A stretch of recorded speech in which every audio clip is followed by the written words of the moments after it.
All right, everybody, we are heading back to Panem. But listen, this is a Panem that you have never, ever seen before.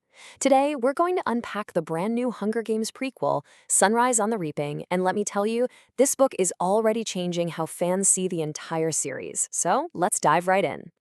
Look, this is not just another story from the districts. You have to understand that. The early reviews, the fan reactions, they're all screaming the same thing. This book completely rewrites the history of the Hunger Games. And that's what we're here to do today. We're going to break down exactly how it does that and explore the biggest, most shocking changes to the lore.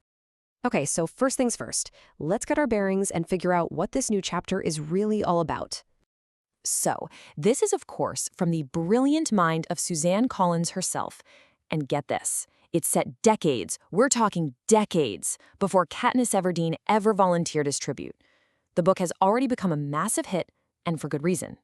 It pulls us back into a completely different era of Panem, one that feels, well, familiar, but also chillingly, deeply different.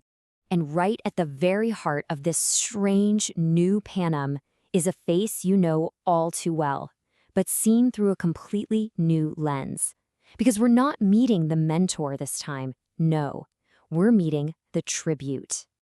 I mean, just look at this contrast. It is absolutely stark. We all know Hema Abernathy, right? The cynical, traumatized, alcoholic mentor to Katniss and Peeta. Well, this book just throws all that out the window and rewinds the clock. We get to meet him as a tribute, a resourceful, defiant young man who's forced into the absolute horror of the arena. And this isn't just some simple backstory, folks. This is the origin story of his pain. It's the very, very beginning of his lifelong fight against the Capitol. But here's where things get really interesting. Haymitch's story, it quickly becomes about so much more than just, staying alive. This book actually reframes the entire purpose of the Hunger Games themselves. Okay, so we always thought we knew what the games were, right? Step 1, a brutal survival game. Step 2, a tool of capital propaganda to keep everyone in line. But Sunrise on the Reaping adds this crucial third layer. We suddenly see the arena transform into a stage for some seriously high-stakes political conspiracy. It's a total game changer. The game isn't just about tributes killing tributes anymore. It's about the powerful elites in the capital using the games to play their own deadly political chess match. And honestly, this is the book's absolute central twist. For the very first time, we see that the capital isn't this one, single, all-powerful entity. It's not a monolith. Its control has cracks. There are weaknesses, and its power can actually be challenged. See, Haymitch doesn't just survive his game. He exposes those weaknesses for everyone to see. He ends up planting these tiny seeds of doubt and defiance that, well, they're going to take decades to finally bloom into a full-blown rebellion. And all of this, it all builds into something so much bigger than just one person's story.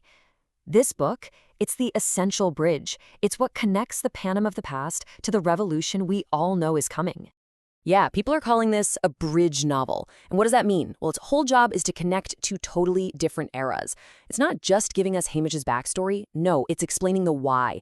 It's laying out all the political and emotional groundwork for the entire rebellion. It shows us exactly why the revolution in Katniss's time wasn't just some random sudden explosion. It was the final inevitable result of anger that had been bubbling under the surface for a very, very long time. So think about it like this. During Haymitch's games, the Capitol's power gets questioned publicly for the very first time. That plants a memory of defiance, right? And that memory survives, even through the brutal crackdowns of the Dark Days. So decades later, what happens? Katniss Everdeen comes along, and she finds those old, forgotten sparks and fans them into the massive flame of a full-blown rebellion. It all connects. And what makes the story so deep are its themes. I mean, this is not just some simple action plot. A huge chunk of it, like 40%, is all about digging into the power and corruption festering inside the Capitol. Then you've got another huge slice dedicated to rebellion and hope. And all of that is balanced with this really raw, unflinching look at trauma and the psychology of war. It's heavy stuff, but it's what gives the book its weight. So after hearing all of that, the big question on your mind is probably, should I read it? Is this book for you? Okay, let's break it down. All right, this is pretty straightforward. You should definitely read this if you already love the Hunger Games universe, if you're into deep character studies, and if you enjoy political intrigue and dark dystopian stories. Now, you might want to skip it if you're looking for, say, a simple, light young adult romance, or if you only want fast-paced, action-packed plots. And for sure, if you're not a fan of stories with really dark themes, this one might be a tough read. It's complex, and it goes to some pretty grim places. And you know what? The reader reactions totally back this up. I've been seeing it everywhere online. The most common feeling is that Haymitch's story is just heartbreaking. Fans are pointing out over and over again that it's way darker and way more political than they ever expected. And honestly, for a lot of people, that's turning out to be its greatest strength. So, here's the bottom line. The most crucial takeaway is this. Sunrise on the Reaping is so much more than just a prequel. It is the political and emotional origin story for the entire Hunger Games saga. It completely reframes the rebellion, showing us it wasn't just a singular event sparked by one girl. No, it was a legacy of defiance passed down through generations.